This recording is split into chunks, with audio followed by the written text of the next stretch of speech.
DevOps. Auf die Ohren und ins Hirn. Ein Podcast rund um DevOps. Von Dirk Söllner, Falco Werner und Luca Ingianni. Welcome to a new episode of DevOps auf die Ohren und ins Hirn, or in English, DevOps from your ear straight to your brain. Usually this is a German language podcast, but we sometimes make exceptions for international guests. Today is one such exception. My name is Luca Ingianni, and I host this podcast together with my colleagues Dirk Söllner and Falco Werner. We are DevOps consultants, trainers and coaches trying to get teams to work together better and create better products for their customers. In our last episode, we were joined by Alden Peterson to talk about the topic of observability. And while we were recording this episode, we discovered that there was, in fact, so much to talk about that we decided to split it up into 2 episodes. So today you're going to hear part 2 of our conversation with Alden. The first part was maybe a bit more general, a bit more philosophical, trying to examine the topic of observability and trying to separate it from testing and quality assurance. And today's episode will be a bit more concrete, a bit more practical, trying to turn this from a philosophical idea into something concrete and actionable that you can work towards. So please join Falco, Alden and me for the second part of this conversation. We've been talking about this on a very high sort of philosophical level. I would like to now sort of shift gears and go down to a more practical level. How do you even do observability? How do you start? Maybe let's start there. How do you start if you want to introduce observability into a product? So that is a very involved question. But I think like one of the challenges is figuring out what actually exists currently, and I think this is probably especially true. I joined the team I'm on partially because of this, and as consultants, you probably deal with this problem where you're kind of called in, there's the problem here. But what is the problem? What actually are the major areas? Is it there's no tests? Is it the pipeline takes 12 hours to deploy? Is it there is no pipeline? Is it we have no idea what our production server is doing? There's a whole variety of areas. I think just defining the problem helps a lot. That's I would say the first step. And understanding then what are the impacts of the things too. For like speaking more tangibly on some of the stuff that I'm working through is, okay, what are the actual impacts if we don't understand what's going on here? If we have some of the applications my team owns are very, very high criticality at very, very specific times in the year. So that's a different failure mode because if you have an app that's used for 2 weeks in the year, it has to work those 2 weeks in the year. It doesn't matter if it's down the rest of the time, but you really want it to work those 2 weeks in the year. So in a greenfield approach, where would you start with observability? So I like the synthetic transactions. If you're in a system that is basically nothing, what that means is you don't even know if it works, at what times it doesn't work and what times it works. And I think one of the things that's really useful about that, and this gets to some of the more SRE concepts, is if you can quantify, no, there's actually a downtime here, there's actually issues here, then it's much easier to get prioritization to add additional, more involved, whether it's monitoring, logging, alerting, testing, whatever. If you can say, no, look, we think this works all the time because we're engineers and we never write code that doesn't work. But this test that is just doing a basic check fails a lot. What's up with that? I think honestly, so one of the reasons I like that too is engineers very quickly gravitate towards that because it's kind of proving in some ways, no, this doesn't work. And people no, hold up, what? And then I have found a lot more engagement from engineers digging into issues like that, where it's more of a clear, there's not really any discussion as to whether it's an issue. It's no, this is definitely an issue. I'm using our app like a customer would use the app, or I'm using our API like a customer would use it, and it just returned to 500. There's really not any, you can't argue with that. Yeah, that's true. It's do we create value, and can we measure that we continuously create value for a customer?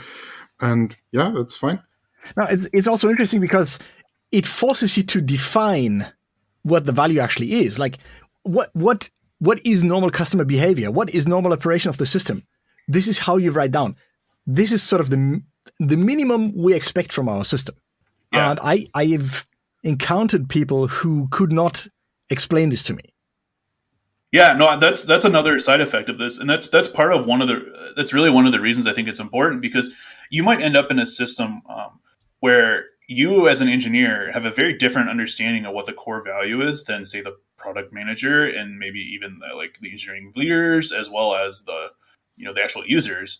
And that's not a good situation to be in, right? If you're building things that you don't actually understand the core value proposition for, you can get away with that if you have really good product management to kind of create the specs or feature requirements or whatever. But that's really not a good situation. You never want to be an engineering leader who's leading a team that doesn't understand what the point of what you're building is.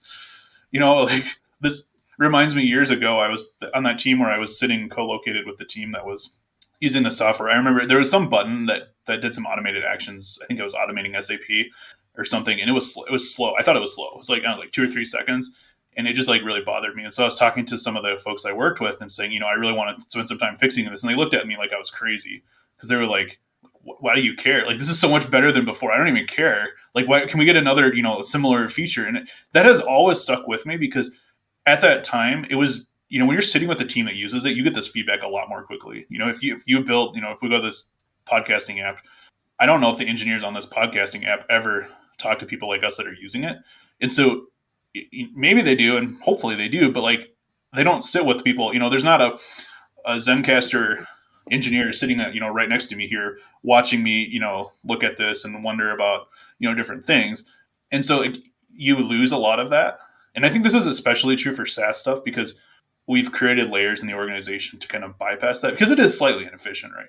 If you have the actual customers telling you, hey, I want this, this, and this on a regular basis, that's not a great experience as an engineer. But I think, to your point, it is really useful to know that problem exists. Exactly. I think it may not be efficient, but it may be very effective. Yeah, and I think that's one of the reasons I like the way that I often phrase it is, what's the critical path, or what's the core? Because that's what is the critical path? What is, if this doesn't work, we fundamentally are broken, basically. And this kind of gets, we're talking about QA. One of the challenges I think with QA, and I think, is QA tries to answer what's every path. And I actually think a lot of the effort spent writing automation would be better spent on monitoring and telemetry for this reason, because what is the critical path? If we find a random bug, I keep picking on Zencastr, so hopefully nobody from Zencastr listens here, but let's say we find a weird edge case bug. Does that even matter?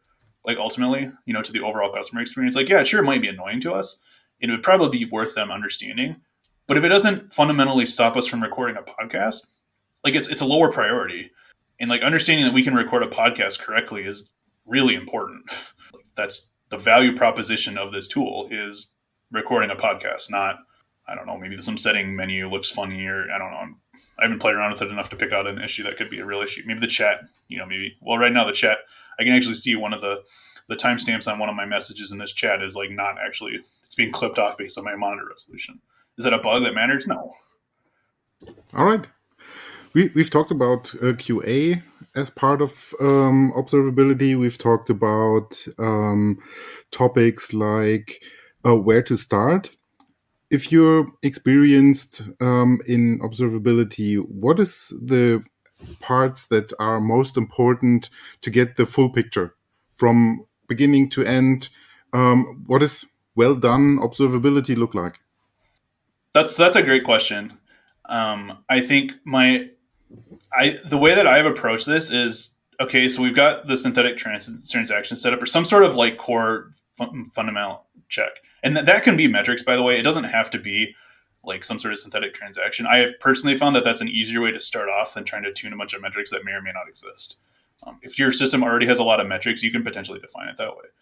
But then I think the phase 2 is figuring out, okay, what are the next problems? Do we have production incidents that take forever to investigate because we don't have monitoring or logs? Maybe that's the case. Or maybe it's we just deploy buggy stuff because we don't have good upstream validation. And in that case, it's that changes that a little bit. And I think understanding the problem is probably the first part of the answer here. I was what is the lay of the land of, what do people understand what the problem areas are? And probably not in a lot of cases. But I think really you're going to end up in one of two areas. One of them is our upstream process doesn't do enough validation, whether that's QA or whether that's just the environments don't match. There's a lot of DevOps-y concerns that go into that too. There's a lot of DevOps-y concerns that go into that QA thing. But it can also be we have production incidents that take forever to debug because we don't know what's going on. And I think one of the things I think is pretty valuable or can be valuable is to do almost like a retro type of thing, or more of like an actual like, no, we had a production. So what would have given us more information here quickly? This is kind of that SRE side of things, right? Because let's say you have a production app incident and you fix it by reverting. Like, okay, that's great. It's good that you reverted, but like, and that's like kind of like a great SaaS, platform thing where you can just roll back bad changes. But what if just thinking through, like, you can't always do that. Sometimes it's like a situation where some, I don't know, data gets corrupted or, some sort of, something ends up in the system that shouldn't, and you can't just revert it. What did you need as far as information goes? Maybe you needed better logs. Maybe you didn't have a dashboard because you never had a reason to. Like, trying to understand that space and then quantifying the risk there. I like being able to quantify like what the impact is of not having the various observability components. I think that's like, you have to be able to quantify the impact in the future. Like going back to this Zencastr thing, like maybe they need to check different resolutions because I've moved this to be smaller so I can look at this node stock I've got pulled up. I don't know. But that's being able to understand, okay, what are the actual impacts of this? And then like tracing it backwards to see, what are the different links in the chain that got us to that point? I personally think it's a really useful exercise because a lot of times people have less than ideal ways to find this information. Like maybe you SSH into the service and you look at like some sort of log file on the service. Like, is that really a great like production debugging thing? Like, not really, because that's probably relying on your permission level and maybe on your ability to know where those logs are. And being able to quantify that in some sort of, whether it's a retro doc or, there's a whole bunch of different opinions on how to do that sort of thing. But I think that that's a really insightful way to answer like the tactical side of like what to do next. You talked about components of observability. Sometimes there's logging coming up, monitoring. What are other things I'm questioning? Is metrics security part of observability? How does it work? So that's another really good question that I think it gets into the whole, I think is the buzzword DevSecOps now, I think, where it's all like part of the same like platform thing. So picking on those separate, I think metrics are definitely part of this. I think that's one of the challenges, though, I think is like defining what metrics are meaningful. And that is, by the way, one of the reasons I like focusing on synthetic transactions initially is because it's much easier to do generally. Like, my experience has been that relatively few people can have a deep enough understanding of all of the available metrics, even if they are sending metrics, to be able to tune them in such a way that they can say this is up or down. That's very challenging. And I think it's a good goal. Security, I think that's complicated because I think it's going to depend on how that works at your company. Like, I think you should be thinking about that aspect of it. Like there are certainly aspects to that are involved in this conversation, but I think like the overall, like let's say you're building Docker containers, like it'd be very easy to audit. Well, there may be good tools now. A couple of years ago, there weren't good tools, but you want to be able to know what packages have security vulnerabilities in the image you're deploying to prod. Well, that's totally falls into this space. I think that's like that DevOps, the DevSecOps space, right? Where it's completely part of that space. But if you're talking more of like a holistic thing, like I don't want to say it's out of scope, but like maybe you're auditing. Every company's gonna be in a very different spot with this. Like I don't know how many companies could say, okay, we have, maybe if you're using Docker containers in prod, or maybe you're using VMs, whatever, like could answer the question of what version of every package is being used on all of them to check vulnerabilities. I think that's probably a low number of companies that can actually do that at this point. We could discuss there are certainly aspects to observability to what I just said that, this goes into like kind of some of that. How do you debug production incidents? Well, if you have no way to know what versions of packages have changed or that from your deploys, that could actually be a big deal depending on the scope of what you're deploying. Especially if we're talking front end stuff, because there's a lot of packages in the average front end application. Which is interesting because this quote unquote metric is totally stable. Like what versions of packages are in your Docker container, but at the same time, as you just pointed out, it's a valid concern for observability. Like, this is one of the aspects that goes into being able to diagnose a given issue. Adding to what you were saying, Luca, one of the things that I have experienced, and I would assume both of you have kind of in your work too, is that the further and the more challenging it is to get this information, the willingness of people to do it just goes to zero. Really. If you have to click through 3 levels to find, say, I don't know what your monitors or like what your usage is, and some sort of like reasonably useful metric. If it's a challenge, if it's, and I'm not saying challenge like you have to go in and add a metric to your actual app. I'm thinking like if I have to go to a website and then click this and click that, people's ability and want and desire to do that drops off really quickly when it's hard. And and I shouldn't even use the word hard, when it is not Tedious. super easy. Yeah, when it starts to get tedious. Yeah, it's not convenient. Exactly. Like out of sight, out of mind. It's not even about them being, I don't know, bad engineers or not wanting to put in the work. Reasonable humans. Exactly. Like, it's completely normal. I don't like doing that. Like if you make me do a 3-step process when I think it can be a 2-step process, I'm probably not going to do it. And why? Because I'm a normal. And like engineers are really bad at this because we want to automate everything. And so it's like, oh, this seems like screw this. This is too much work. Like, so this is another piece. That was like the second part to one of your earlier questions is like around where you go. Is like you want to make it easy to get information. You want to make it easy to get like relevant information quickly. And this I think is where dashboarding is actually really useful or can be really useful because you can put thought into how and what information do I need to see at once. And then that whole process is done, right? It's like if I do that for our team and you're both on my team, you can kind of benefit from me doing that. You don't have to go like SSH into a service to see logs. You don't have to try to remember, well, what's the dashboard? How do I see my server metrics? Do I have to look at some sort of Kubernetes command to see what's going on? Like, no, it's just on this dashboard.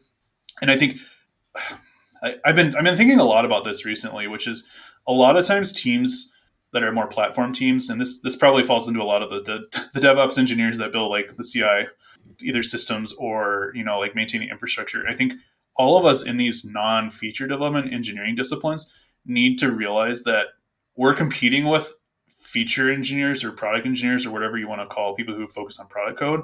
We're competing with a lot of like very explicit expectations that they have for shipping features. And so if we're going to add some sort of observability or QA even, it needs to be really, really easy. Like it needs to be easier to do the right thing than the wrong thing, basically.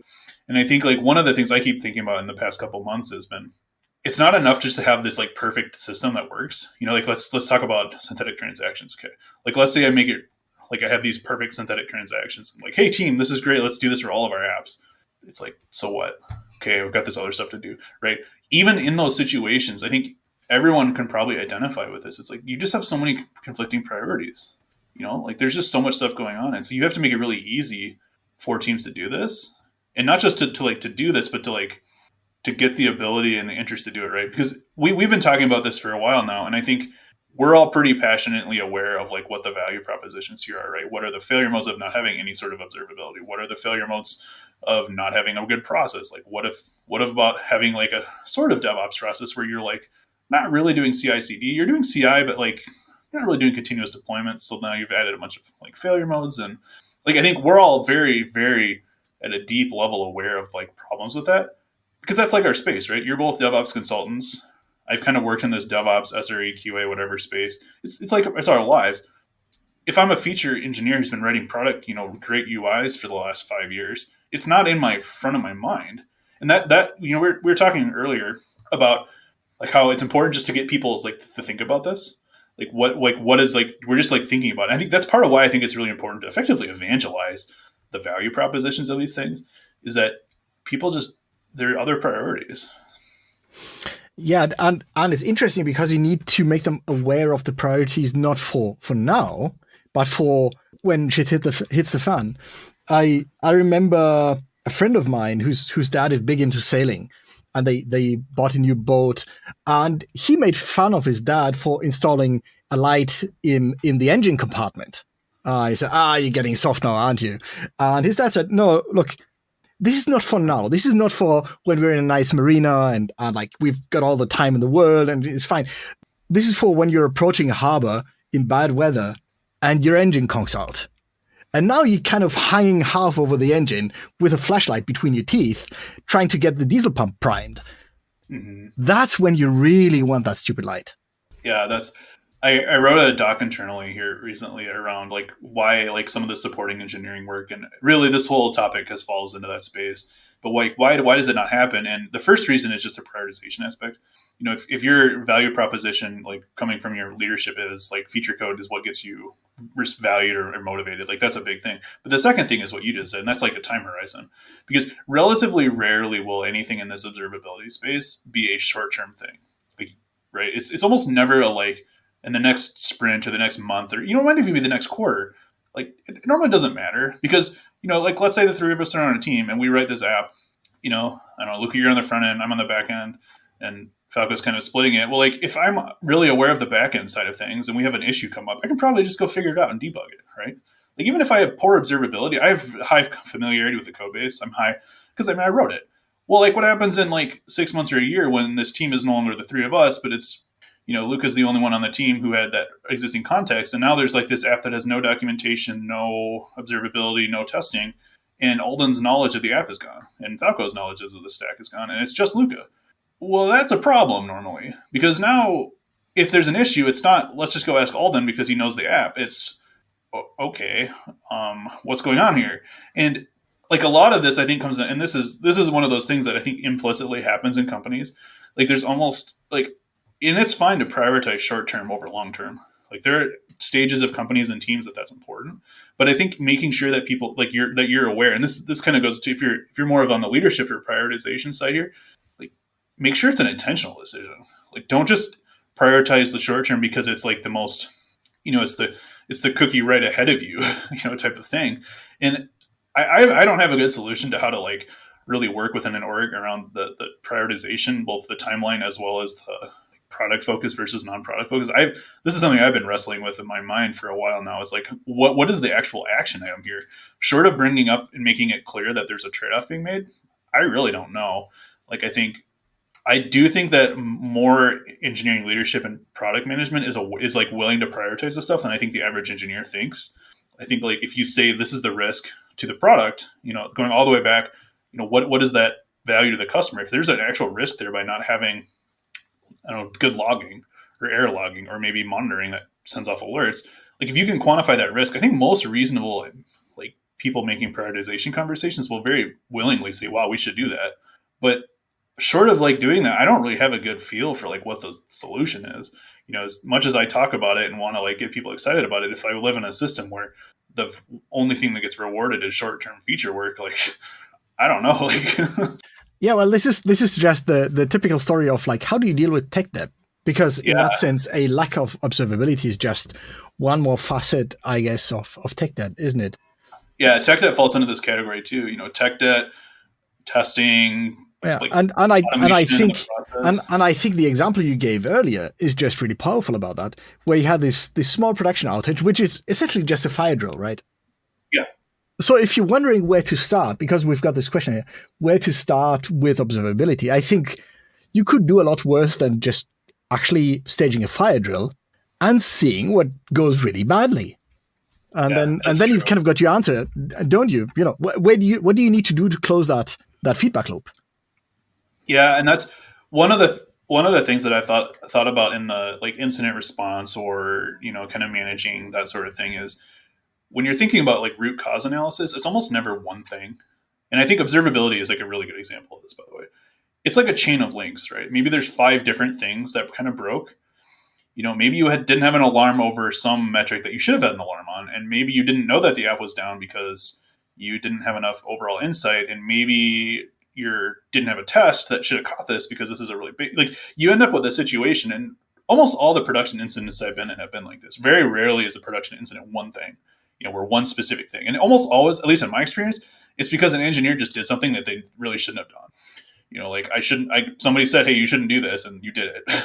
Or you just, kind of went in by yourself and did something. Like that's almost, in my experience, that's almost always been the like single causes, but everything else is like a bunch of like related, it's almost like links in a chain. And if any one of them was different, like you might not have had that outage. And I think, look, at your point, that's where I think a lot of these observability related things can come up in incident analysis is like, okay, well, maybe we deployed a schema change that was bad. Okay, prod. Like you want to, that's, I think, easier for people to go, oh my gosh, that's really bad, because that can be really bad. Well, like what? Okay, so first of all, you have to figure out, well, how did you get to the point where that happened, right? Like, how did it go to prod? But then once it went to prod, what did you know about that? And it is a really good thought exercise, I think, to really think through that and to treat it as like a fire drill. Because you can then say, okay, well, if this happened for real, what would we have done? Oh, you'd have just had 8 hours of downtime. Okay, that's cool. Like, no one's going to think that's cool, Exactly.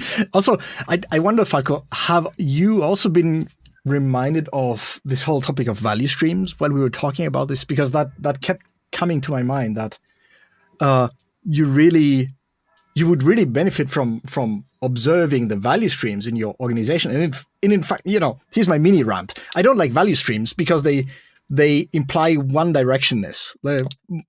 But it feels like this should really be a loop. There should be a very powerful feedback loop. Am I wrong about this, Falco? I think observability can provide different feedback loops. And the value stream is something where I would say you look from the requirements of the customer, you get this through continuous delivery pipeline and ship the requirement as a new feature in the product. And that's the flow part. And I would expect that you want to make this visible and want to measure it. And you have several elements in this type of stream. And everyone can be measured. It can be the flow of the feature through the system, from development, from prioritization, what Alden said in the beginning. It's part of the system. And also the part of how it's being automatically built, deployed, maybe even with a good set of tests tested in between on different environments.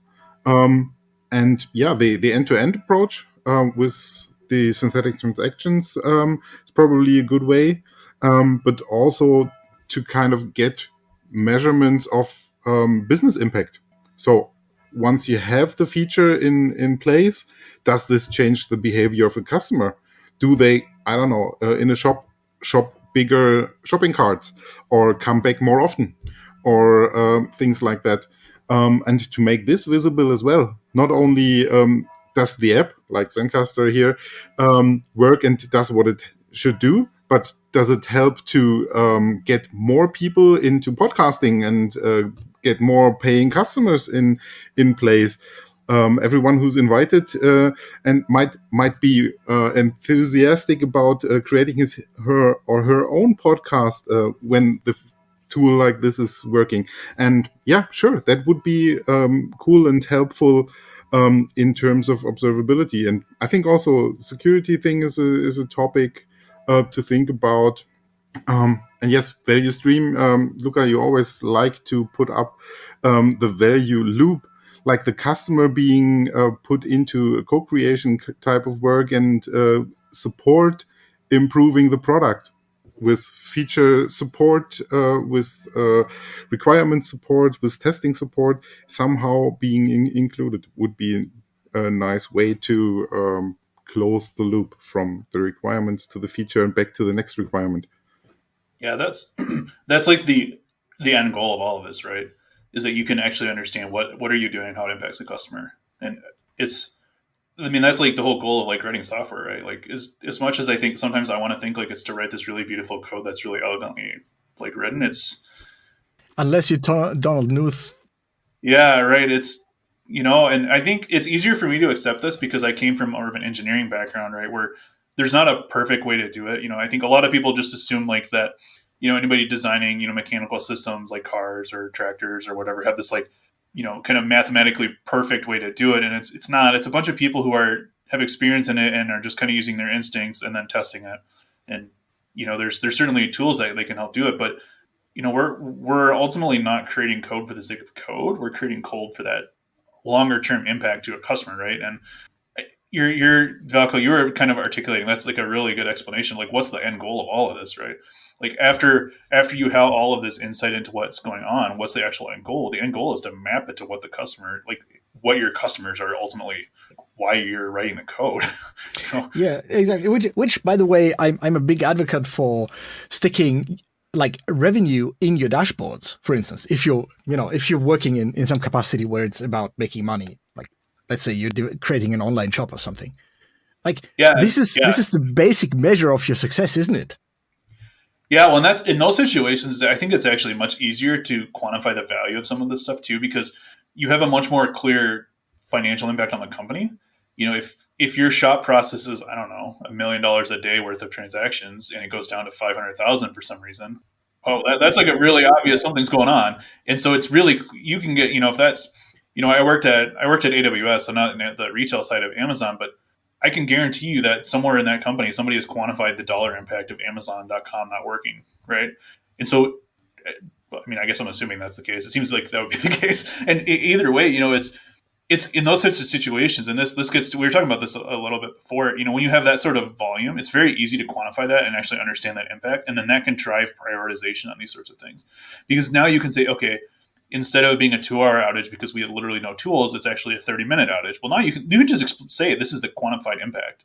Maybe that's $1 million. I don't know. Like, I bet for a lot of these larger sites, it's probably more than $1 million for an hour, of active revenue. And not all of us are lucky enough to work for companies that have that easy to quantify thing. My team right now mostly builds internal tools. And so there's certainly a dollar impact as far as like productivity goes. But unfortunately, it's a lot harder to directly translate that to like you can't just put like a numeric value on our dashboards, unfortunately. Like we could certainly try to like approximate, lost productivity and that sort of thing, but I think if you have that sort of thing, it's great, right? Because now it's a very meaningful number. If you're an engineer and you see like a dashboard that shows how much your outage is costing, it's costing, especially if you have a counter on it or something. I don't know. I don't know if that would be a productive thing or not. I'm not sure on that, but you might not be good for stress levels in the middle of incidents. You see the little Euro thing ticking over and over again. It's like maybe that's not the most like low stress environment. But like thinking about it, like translating that back to, that's the goal of all of this stuff. And I don't, it's not glamorous, right? Like I think all of us want to like be working for companies that do things cooler than just trying to make money, because like it's I don't know, it's not as like emotionally meaningful to say, yeah, my company just tries to make money. But like in a lot of cases, that's the goal of what we're trying to do. I think it's always good to be in touch with your customer and see what your customer, and this time you're building performance tools for other developers, and get feedback from them how to improve what they need, what your platform is providing. And I think availability of the platform is probably important thing, at least during business hours. Yeah. Well, that's absolutely the case. That's when we've talked about this internally too. And there's a lot of confidence that goes into the, our orgs. If like, let's say everybody in my company thinks that our org is terrible, then that's because our software sucks. And, whether or not that's a true statement or not, that's going to greatly impact our ability to exist as an org. And one of the things that I've talked some about our teams, like longer term, I want to include like an internal dashboard, that says these are the products we support, and we have enough confidence that our checks are actually correct that we can put like these apps are up, and there's value in that. Most bigger companies have some sort of public status page at this point. They show API issues or show service outages, and I think a lot of internal teams don't do that, partially just because of prioritization, right?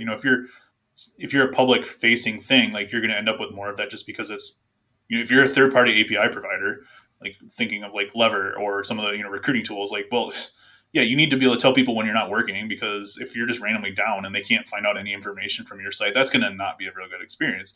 But when we think about internal tools, I think a lot of times some of this stuff gets neglected just because of resourcing. Yeah, but speaking of internal tooling, I would be really annoyed to try and use your internal tooling just to sort of find out the hard way after spending half an hour banging my head against the wall that it was just simply down for whatever legitimate reason. And instead, if you had just provided me a status page and said, "Oops, sorry, we're down at the moment. Please come back later," that has a real dollar value if you multiply it by, even just 10 engineers. Well, and another aspect to this too is that confidence translates overall to like how people like their job, especially if you're working with tools that are, like let's say you work in a tool, like one of my previous companies, we built a tool that was a large part of the usage of people. We dog fooded the tool too. So like a lot of people spend a lot of time in this tool. So, if you think it's terrible, even if it's objectively not, your job satisfaction is almost guaranteed to be lower. If you tell me, hey, you like I'm not going to work for a company again that doesn't use Slack if I can't avoid it. Because I've worked for companies that use Slack, and then I went and worked for a company that didn't use Slack. And that experience was really bad. Maybe I'm just like, an entitled tech person at this point, but Slack really makes an impact on my job, like satisfaction. And so if you tell me like, hey, you have an internal tool that's that I think is terrible, it's going to impact my job satisfaction. And I think one of the aspects to this confidence thing, and this I think is really true internally, because you actually have access to your stakeholders. You don't have as direct access to stakeholders when you're building some sort of more public facing thing. But when you have internal customers, you can actually figure out that confidence factor much more easily. And, so if you have that dashboard, maybe it just says the exact same, if it's completely true, and even if it says it's down, that increases confidence, right? Because it tells people, hey, the team that owns this product knows that it's down. It's not just randomly down, and we have to go tell them, right? And that's another reason I really like synthetics, by the way, is you can find out as quickly, you hopefully find out before your customers do that your app is down.